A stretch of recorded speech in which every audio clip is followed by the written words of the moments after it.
Welcome to Blizzard Fire. We hope this video helps fire up your solution. You'll start by confirming a few essentials so sign-in won't fail.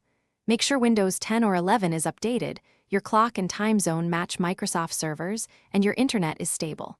Once done, open Microsoft Store from the Start menu. When the store loads, click the profile icon in the top right. Then choose Sign In and enter your Microsoft account email.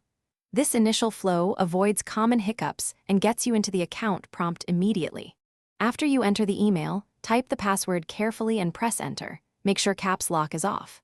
If Microsoft asks for two-factor verification, pick your preferred method, Authenticator app, text, or email, and approve the code. Once verified, you may be asked to choose sync settings and privacy preferences for apps and purchases. Read them quickly and pick what fits. Make sure the account shown matches the one you want to use for downloads and purchases. Finish by confirming the profile icon now displays your name or avatar. Try downloading a free app to verify purchases and sync work. If sign-in stalls, close the store and reopen it, or sign out and sign in again.